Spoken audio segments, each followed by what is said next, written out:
নমস্কাৰ বান্ধৱীসকল, আজি এটা মিনি ব্লগ দিছোঁ দেই। মিনি ব্লগটো সম্পূৰ্ণকৈ চাব বুলি আশা ৰাখিলোঁ। আৰু যদিহে ভাল পায় লাইক কমেণ্ট শ্বেয়াৰ কৰি দিব। ভাল পাবলৈনো কি আছে, মই আজি দিনটোত আচলতে কেনেকৈ ব্যস্ত হৈছোঁ, কি কৰিছোঁ তাকে অলপ ভিডিঅ' কৰি থৈ দিছিলোঁ, তাকে বোলো আপোনালোকৰ আগতো শ্বেয়াৰ কৰি দিওঁ।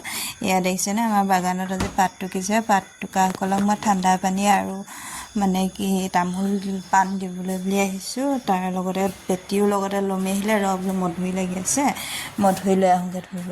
তাৰপিছত এয়া মধুৰি ছিঙিলোঁ নে, কি ধুনীয়াকৈ পকি আছে। মধুৰি গছ হ'লে আমাৰ ঘৰত কেইবাজোপাও আছে দেই। এয়া মধুৰি ছিঙি দিলোঁ ধুনীয়াকৈ। মধুৰি ছিঙি মেলি ঘৰলৈ গ'লৈ দেখিছেনে, মোৰ চুলি গুচা কিছুমান লোকে, মই চুলি গুচা কাটিলোঁ। কিছুমান লোকে কৈ থাকে দেই, তাই ইমান ধুনীয়া চুলি গুচা কিয় কাটি পেলালে। মোৰ আগত বিশেষকৈ নকয়, মোৰ মানুহজনৰ আগত যোনে তোনে কৈ থাকে বোলে। আচলতে মোৰ চুলি গুচা নাকাটি কি কৰিম বাৰু কওকচোন। মাজতে এবাৰ ষ্টেট দিছিলোঁ, ষ্টেট নিদিও উপায় নাইকিয়া হৈছিলে, এনেকুৱাই চুলি অৱস্থা হৈ গৈছিলে, কি ক'ম।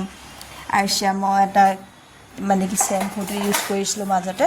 আৰ্চিয়ামৰ চেম্পু ইউজ কৰি মই এনেকুৱাই হৈ গৈছোঁ, মই চুলি গুচা ফন্দিয়াবও নোৱাৰোঁ, একো কৰিবই নোৱাৰোঁ আৰু যেতিয়াও জোঁটটো ভাঙিও তাৰ পিছ মুহূৰ্ততে জোঁট লাগি যায়। তেনেকৈ আকৌ ষ্ট্ৰেট কৰিবলগীয়া হ'ল, কাটিবলগীয়া হ'ল। বহুতো লোকে তেনেকৈ মানুহজনক কৈছিল যে ষ্টাইলতে মৰিছে। এয়া দেখিছেনে, মানুহজনে দানা বনাই আছে, কচু দানা, তাতে চাউল দি দিছে।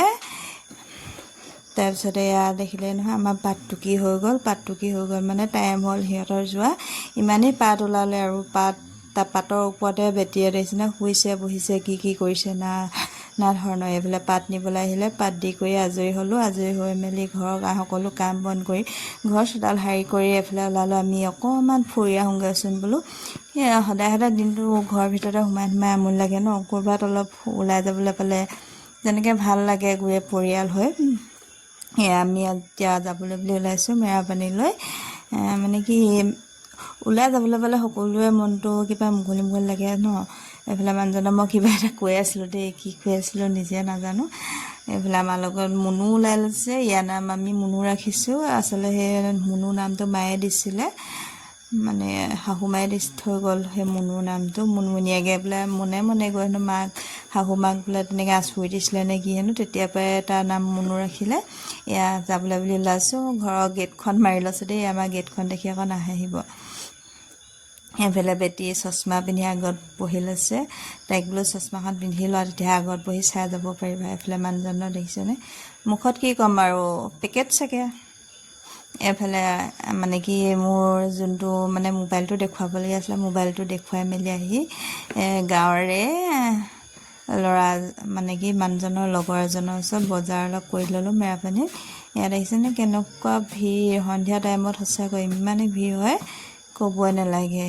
দিনত আহিলে আনকালে দিনত আহোঁ ইমান ভিৰ নেদেখোঁ। আজি সন্ধিয়া সন্ধিয়া আহোঁ বাৰু, কেইবাদিনো আহিছোঁ, কিন্তু আজি বেছি ভিৰ পাইছোঁ। এয়া দেখিছেনে কিমান ভিৰ হৈ আছে। এয়া মেৰাপানী টাউন। এইফালে মানুহজনে অলপ চব্জি বজাৰ কৰি লৈছে। মানুহজনৰ লগতে এয়া বেটিও দেখিছেনে, মানুহজনে মোক সুধি আছে কি লওঁ লৈ থকা বোলো কি লোৱা। তাৰপিছতে আহিলোঁ আমি খাই ল'লোঁ পকৰি আৰু আলু চপ। তাত বেটিয়ে খালে বেড চপ। তাৰপিছতে আপেল দেখি পিনি ক'লে, পাপা মই আপেল খাওঁ। আপেল আৰু আম কিনি আনিছেগৈ। আম থকা কেইদিনতে নাখালে।